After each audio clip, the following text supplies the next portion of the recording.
I'm Ron Fahrmeier, and this is my wife Joan, and we live on a family farm that was purchased. My parents purchased the original farm in the 40s. It was a grain livestock farm. We sold ready-to-eat pork and beef to the Kansas City stockyards, which is no longer there. Didn't have enough acres to be viable row crop and cattle operation, so that's when the winery come into the situation.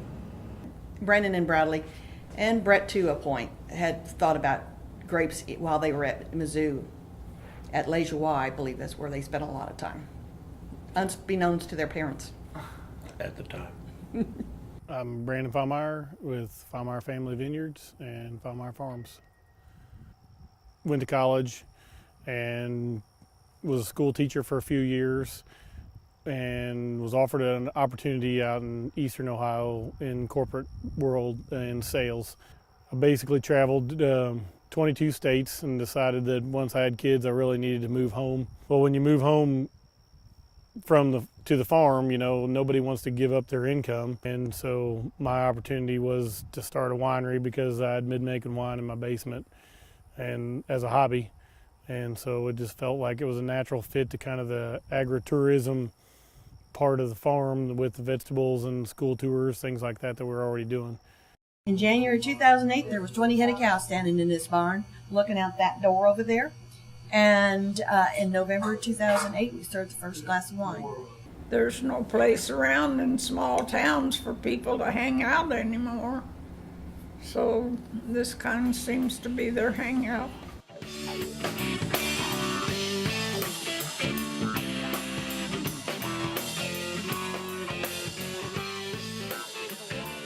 I remember them calling me and saying, "Mom, a band in Lexington wants to play on Memorial Day." And I'm thinking, we don't want to go there.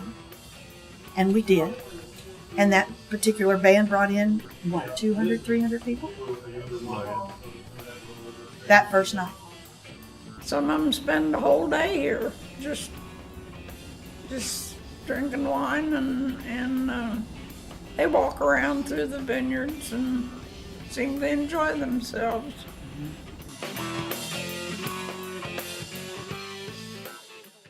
I'm Brett Fahrmeier from Fahrmeier Farms in Lexington, Missouri. The biggest thing with agriculture is it's changing. Food system back to the 1940s. 1940s, 1930s, you used to eat what you could local, and that's really what you had because there wasn't an interstate system to ship anything. Now we're finding our population's reverting back to that mentality because of fuel cost, energy. Energy's so high and fuel is going to be so high that you can't do it. In Europe, for example, it's very localized because they're talking $9.50 a gallon for fuel. It's not economical and it's not affordable for them to ship anything. So where we're finding our customers, one, they want to know where their food came from.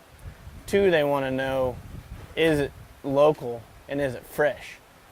Still in Lexington, we have to have cops, we have to have, fire department, and if you're spending all those tax dollars and they're going to Florida or they're going to, to buy Florida tomatoes or California tomatoes or strawberries or, something like that, they're going from the shopping place back to California. Our dollars aren't staying in our community.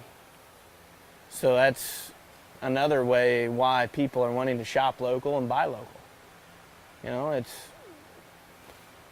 Why wouldn't you want to buy from your neighbor?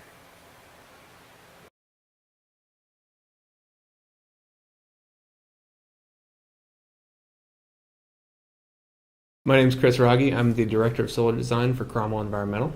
When we did our initial site visits for the Fahrmeier family, we went to the property and looked around for a good building to mount the solar panels to. When we weren't able to find a perfect building, we decided to build one. What we came up with for them was a solar support structure that could function as a patio cover as well. This patio cover holds 52 solar panels. These panels are making 12,000 watts of solar power at their peak. This system is connected to inverters that seamlessly integrate this power into their whole electrical system. This reduces their monthly bill by about $130 per month. At times during the day, it's actually turning their meter backwards, which is pretty cool. They were pretty happy about that. We installed 2 of these solar support structures. One as a patio cover at the winery, and the other one as an equipment shelter down at their farm. On each of these systems, we installed an online monitoring system. This system will automatically alert us if there's ever a problem with either system. It also lets their guests go to their website and take a look at how much carbon dioxide they've avoided emitting. It also lets them see even how much money they've saved, how many panels are in the system. It also shows them a picture of the system. Another great thing about this online monitoring system is that if you have an iPhone, if the client has an iPhone, and I have an iPhone, and it lets me just look on here real quick and look at the daily output, see how the system's doing. I can kind of get a good idea even of what the weather's been like in the area. We're working to be sustainable so the boys have a place to be when they're our age, and we're trying to be as green as we can, to quote the new phrase, green. So the solar panels that we put up hopefully are getting us a little closer to that situation. And it's the same thing with the food. If we can, as we use the high tunnels, we're getting it so that you can buy Missouri locally grown produce. Grandpa believed in being totally self-sufficient, and they were self-sufficient in the 20s and in the 50s. I mean, they produced their own eggs, they even produced their own cheese. Now, I'm not going that far, but I wouldn't say we wouldn't try it. The biggest thing we use in produce is coolers and packing houses and stuff like that. And the biggest problem around here is we're trying to transition a farm from corn and soybeans and cows and pigs to produce and wine, and the infrastructure is not there. So you're taking an old farmhouse and you're turning it into a packing shed or a winery and trying to make it efficient.